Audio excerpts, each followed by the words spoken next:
Uncle Jake here to do another video following up on the Thundershot made by Busby, available under the Adventure Force line. My review originally, as you can see, had good performance, and while I commented on the odd ergonomics, I gave it a approval because, well, I like this one. This is the only one I had to go by at the time, and Busby did send that to me as one of the first production models. This was not a pre-production because it was in the full production package and came with the darts that were so bad. I'm actually in the process of working with them on these darts, cutting them apart, testing them, showing them the issues with the inconsistencies and the horrible gluing. Some tips aren't glued, some tips are glued sticking way up, and some just have glue all over, cascading like a lava flow. And I actually have to submit more information to them because I'm working directly with their VP on this. But specifically on the Thundershot, other people, now that they've gotten some off the shelves, have had inconsistent performance and some failures. Specifically, I'm going to notate Buff Daddy Nerf on Blaster Hub log. He had 2 of them with the catches break. Now this one has seen a lot of use, and I do mean a lot. It's probably fired at least 1,000 to 1,500 shots. I've been using it heavily because I have a number of videos I'm going to be doing.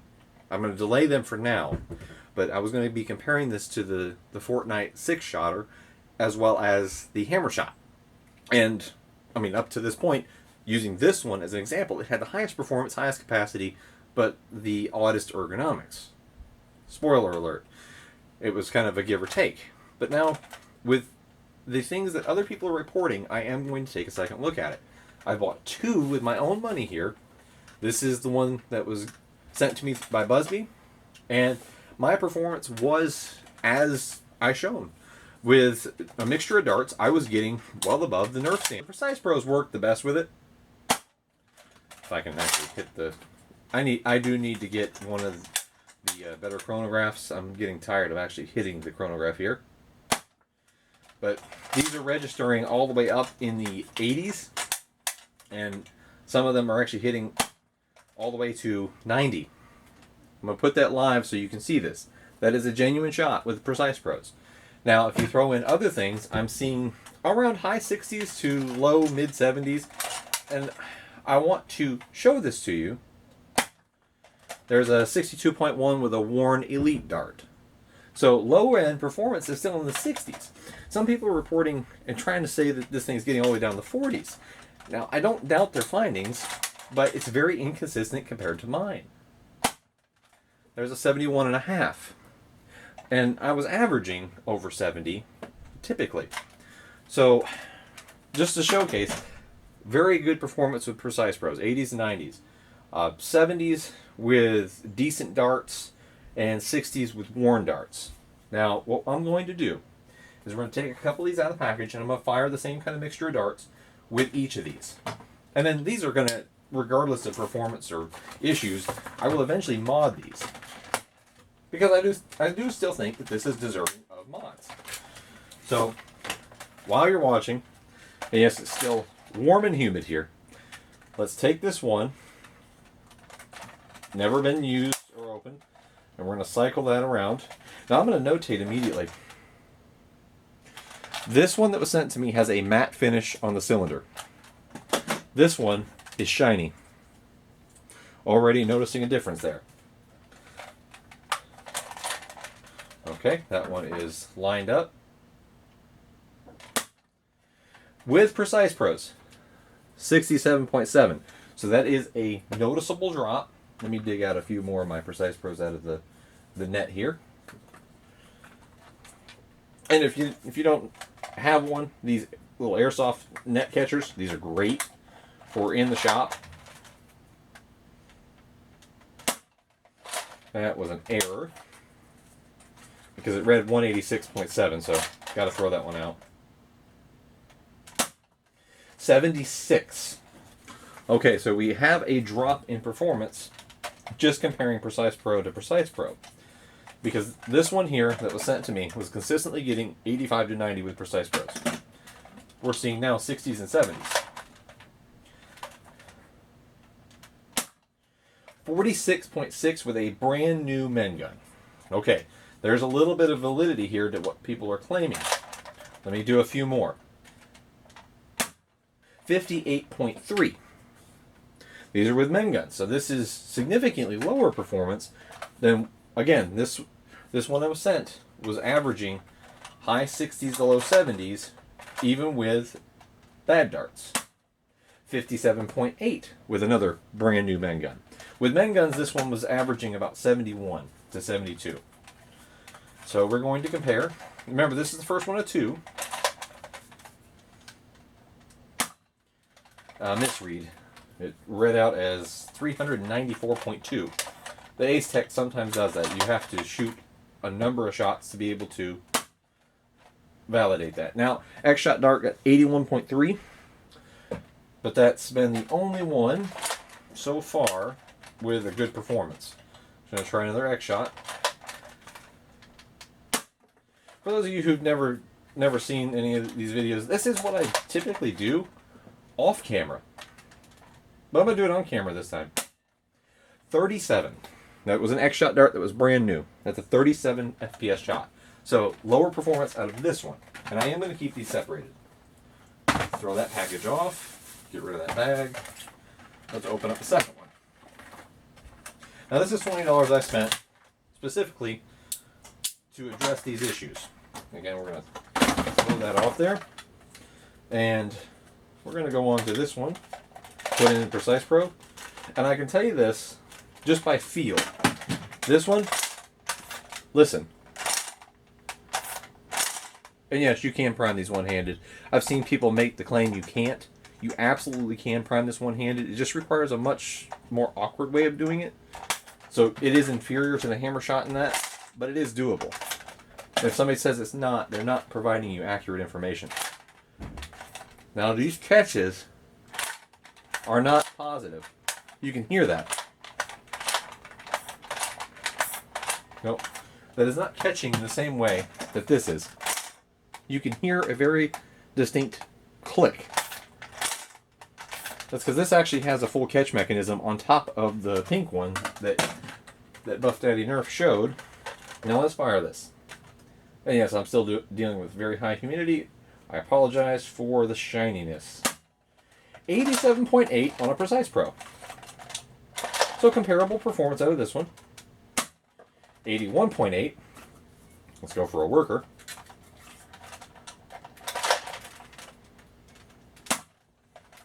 Misread. Let's go for another worker. 53.8 out of a worker. Now workers are very telltale of a blaster's performance because they're good darts, but they don't have the foam of the Precise Pros. Men gun at 61.1. Now that's significantly reduced. That's 10 FPS lower. Let's try a Adventure Force Waffle. Again, the one I was sent was averaging around 70. 55.3. So that's enough firing. Let's move the camera over here onto the table to where we can take these apart, and I'll tidy up and we'll bring you back here. Okay, now we're going to take these two apart real quick. I'll speed through this.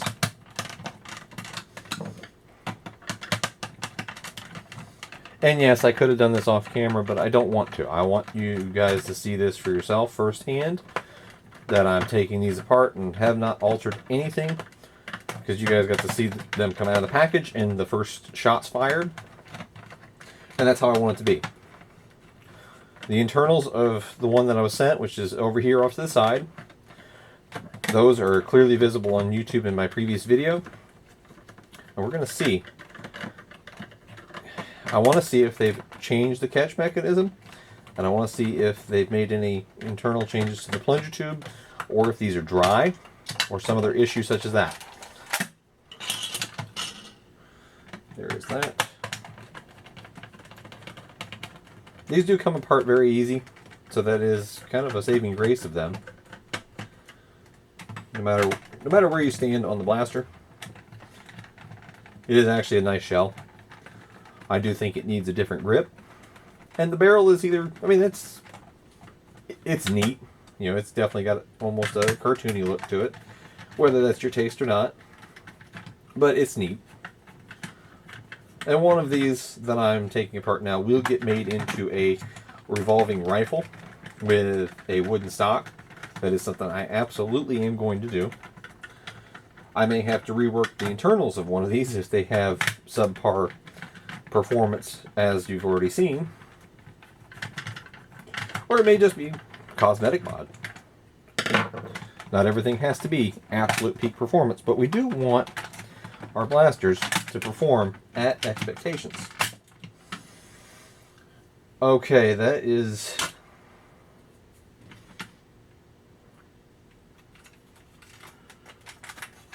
concerning. Okay. Coming in here, we're going to show you the catch mechanism. It clicks forward. That is the catch. That is it. That rests against the back of the trigger. You pull the trigger, and it drops it. Now, with that apart, I will put the cover on that so we don't get anything confused.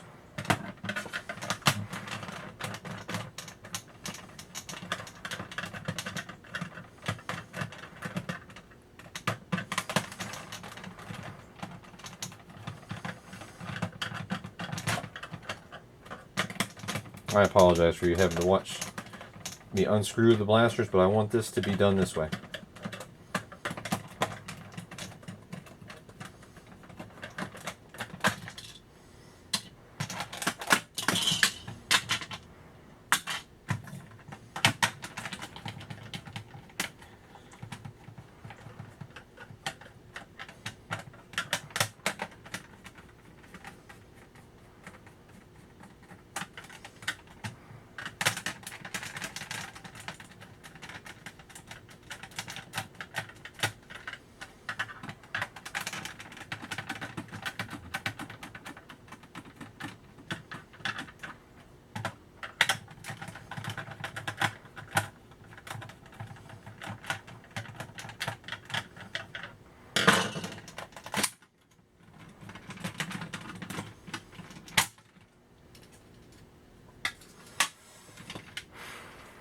This is what I'm talking about. Now, with your own eyes, look and notice. This model does not catch on the trigger. This does not catch here at all. This is not the catch mechanism. This is literally just the trigger. There is actually a sliding typical catch right there. Watch as it works. Right there. Sliding catch. The trigger touches the catch and releases it. That is what I reviewed and gave my approval on. This is what I just bought off the shelf. I hope you guys can see the difference. And that's why I am going to be as transparent, as honest as any reviewer ever will be. This is what I have. This is what I approved. This is what I showed in my internals guide. This bothers me. I gave my approval on something. I gave my word that it was a good blaster. Odd ergonomics, but a good performer. This is now what's on the shelf.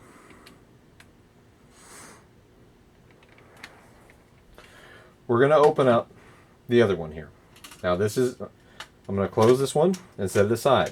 You guys have seen what I reviewed, what I gave my approval on.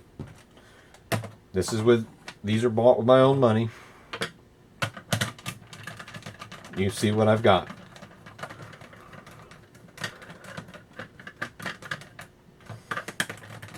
You can probably hear it in my voice. There is definitely some frustration. But we're going to do this live, and I do apologize for the length of the video. We're not done yet, and I know it's already going to be long.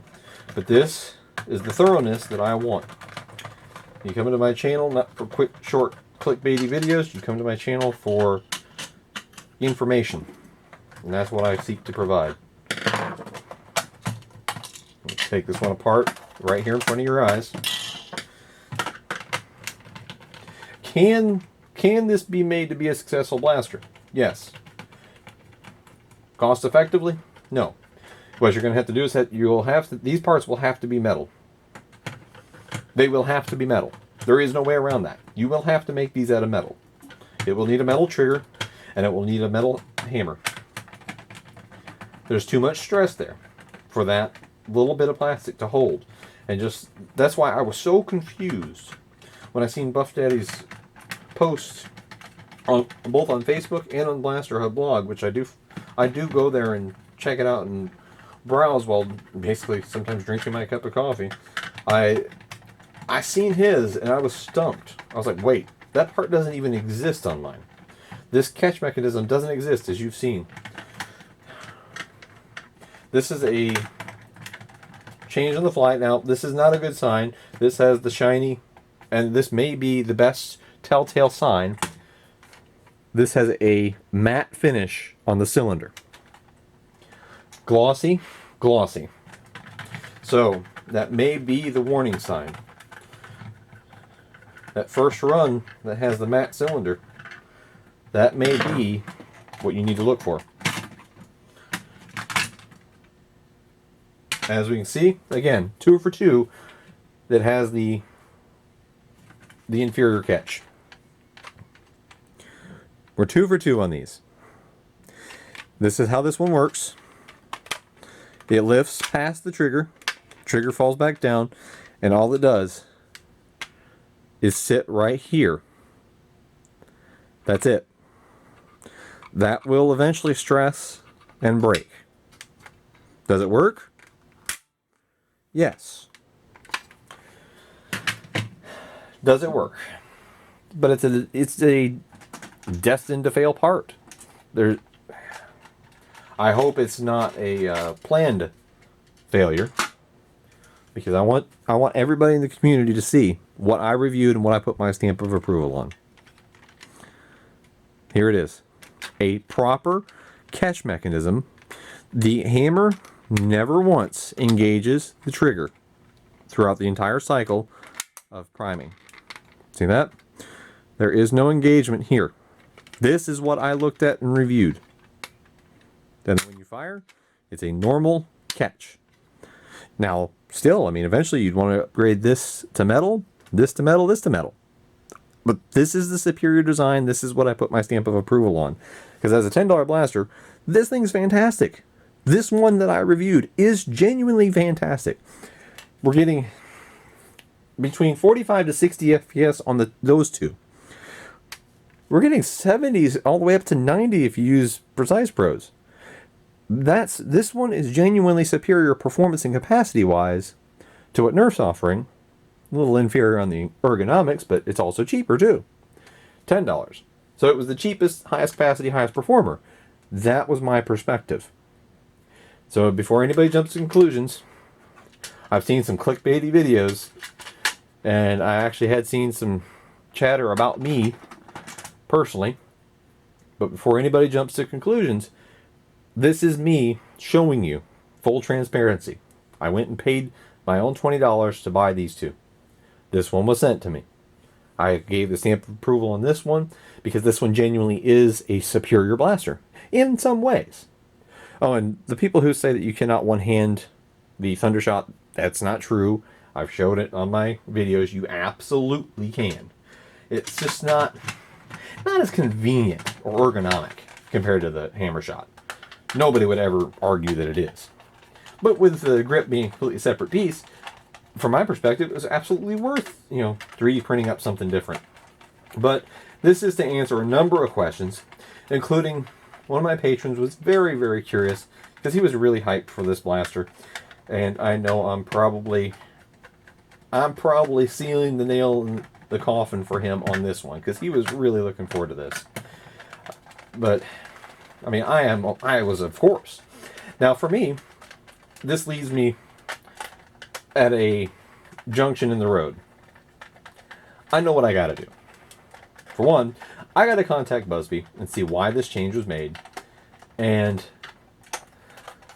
with the ones I've bought, now I'm absolutely stuck with, I'm going to make my own metal hammer and metal trigger. Both parts will have to be in metal to have any hope of long-term durability. But as you can see, these are easy to work with. And then I'm going to have to figure out a way to improve the performance, because now I'm looking at this like, wait a minute, what's the problem with the performance? I mean, is it the O-ring now? Is it not lubricated? Is there a draw length issue, as was noted by someone, also the same patron? But yeah, this mechanism here doesn't really have a chance. It doesn't stand a chance. Those parts are way too light duty. And they will break. It's just a matter of time. And yeah, that size says it all. I had high hopes for this. Literally, Brendan Urie sort of high hopes. But I'll have to work on these. I paid for them. I'm going to have to work on them. I will make them be what I need them to be. That's the whole joy of modding. Is now I have two of them that these two have identical internals. I will take this and I am going to fashion a new hammer out of metal and a new trigger out of metal. And then at that point, I'll have some durability. And then I can up the spring load. But that's where the difference is.